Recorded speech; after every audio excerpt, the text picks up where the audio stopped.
In the heart of Savannah, where history migrates through every street corner, there emerges a story of one kid from Brooklyn who attended the first historically black college in the state of Georgia and went through many paths to find a seat in City Hall.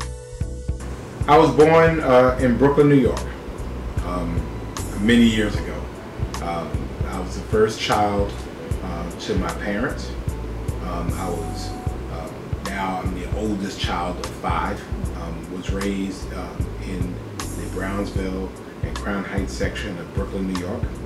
Went to the public schools there, went to the intermediate schools and middle schools there, went to the high schools there, graduated at 16 years old. When I graduated from high school, I skipped the 8th grade. I went from 7th to 9th grade because I had above average reading scores and math scores. So they tried it in middle school. So I went from 7, 9, 10, 11, 12. And so I graduated at 16. And so I had some choices about college. But my parents said wherever it was, I had to do something. I couldn't just sit around the house. And I was either coming to Savannah State because my grandmother was down here and I could live with her, or I could choose somewhere else, but it had to be relatively close to home. The decision soon came to an end once Johnson remembered the beauty of the city when visiting in the summers. Probably one of the defining choices in my life was to come to Savannah and go to Savannah State. And I came there and I'm just like, wow, this is something else. And you know, my family members down here went to Savannah State. It was just, it's different. And, you know, I came down here with a certain New York swag. They used to call the freshmen, they used to call them crabs. And came down and were kind of treating us any old kind of way. And I came out here like, you know, we ain't nobody's crabs. I came down and I got involved. I became president of the freshman class at 16 years old. During that time, the freshman class used to throw parties, and I mean, I had, you know, mixtapes from New York, which was, you know, music at that time. It took a while to get to Georgia. And so everybody from Atlanta was down. We're from Atlanta, but you know, people from Atlanta couldn't, you know, hold a candle for people up north. And so New Yorkers came in there with a whole swag, and we would throw parties, and then all of a sudden the upperclassmen are trying to get into our parties, and I'm like, you know, we don't care about that. You know, we're freshmen. I mean, we enjoyed our thing, so we really built out a whole freshman deal. However, college student Van Johnson wasn't aware of one person who took notice to his leadership. He always took the lead role and kind of set the example for other students when it came time to doing major presentations in the class or any kind of lecture that required, you know, someone to articulate, you know, what the project was all about. He never shied away from being up front, and that he served as a tremendous role model. But I was an active member of the Student Government Association all 4 years. As a matter of fact, I ran for SGA president my senior year. I lost to a good friend of mine, but I ran. I was president of the freshman and the junior classes. I was a member of the Savannah State Wesleyan Gospel Choir. I joined Delta Sigma Pi, which is a professional business fraternity. I was a Cavalier. They call them Miakas, but basically it was the sweethearts of the AKAs. I founded an organization called Phase 2. Phase 2, we build ourselves to be entertainment specialists. And so what we would do is we would put on fashion shows and parties and talent shows. And, you know, because by the time we left being freshman class president, I was like, oh shoot, we can make money doing this. And so we did. We were a student organization, and we put on the best events for people to come to. It was to the point where people didn't want to leave campus because we had such good events. Matter of fact, we used to have soldiers trying to come from Hunter, trying to come on campus to go to our events because they were really great events. Throughout his 4 years of involvement on campus, the next step on his journey was life post-graduation. I was just having fun. I mean, this was the life. I got to the point where my classes were like 8, 9, and 10. And we were on a quarter system at the time, so the class was only 50 minutes. So 8 to 8:50, 9 to 9:50, 10 to 10:50. I was finished for the day. Or sometimes I might have an evening class or something like that. But I was like, this is the life. I'm never leaving Savannah State, ever. Ever, ever, ever, ever, ever. And, you know, one day my advisor, Swanee Richards was my advisor in the business. She said, so what do you think about doing for graduating? I'm like, graduate? I'm not graduating. She said, you getting up out of here?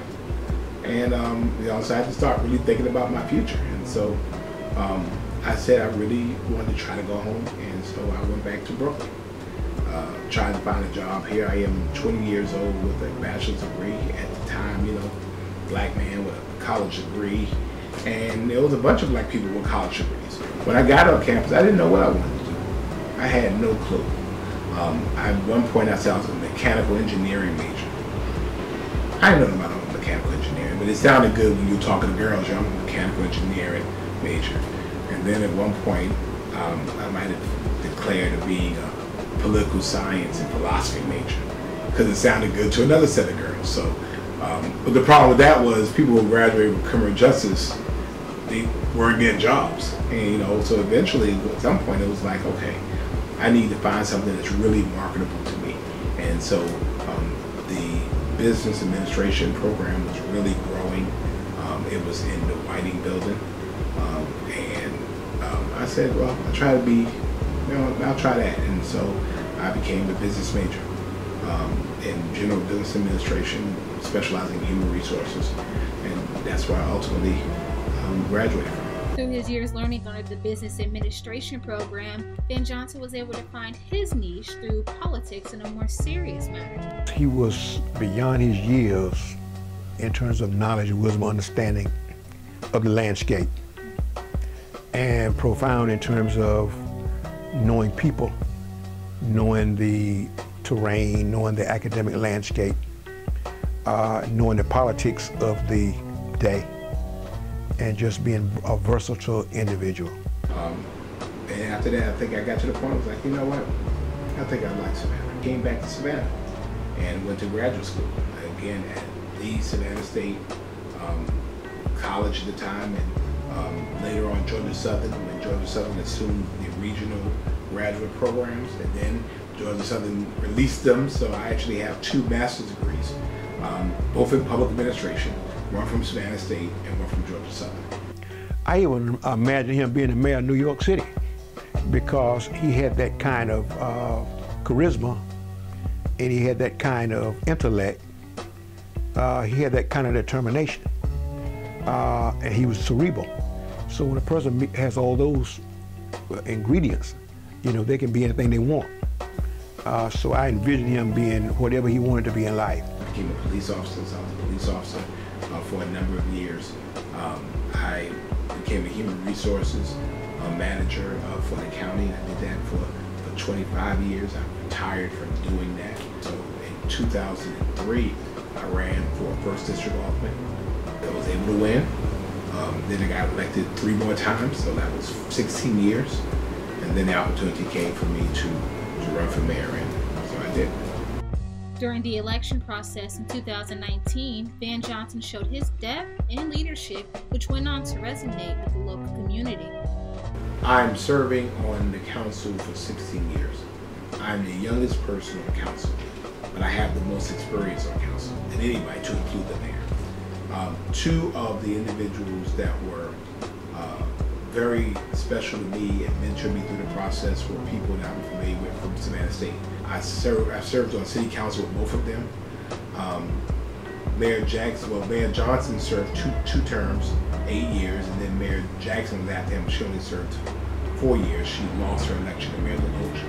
And so I was the only one kind of left from that squad. You know, we get to a point where you can't keep pointing to other people to go. You know, at this point, if it's someone that's going to go, it's going to be me. I mean, and I'm like, well, who's going to go? And they're like, it's you. We got into a runoff, and then you know, the second election turned around and won pretty outright. I think it was 62 to 38. And then, you know, ran again, and this time it was 77%. When he ran for mayor of Savannah, I was not surprised, nor was I surprised that he won. Nor was I surprised that he's, what, 2-term now? 2-term mayor? None of that, because he is a people person. He's genuine, authentic, And folk are looking for people today who they can rely on as being honest. And so I've always, been involved and engaged, and feeling like that you have to have an inside and outside strategy to get things done. You don't change systems without being in the system. The SSU alumni was sworn into the office in January of 2020, making him the 4th elected African-American mayor in the city's history. I mean, Savannah State still, and I've been in college campuses around the country, around the world, Savannah State still has the most beautiful campus. I don't come to Savannah to go to Savannah State, I'm not the mayor. I'm very proud to know that I had some small role to play, in his overall development, overall tenure as an academician that culminated in him being mayor. And it makes you continue to feel good about doing what you do. Because if you reach 5 out of 50, consider yourself blessed. The logo that we have, you can get anywhere from here, which meant he has demonstrated you can get anywhere from here by having one of the top political positions, in the entire city, in the entire state, as a matter, for Savannah being the most historic city, in the state of Georgia.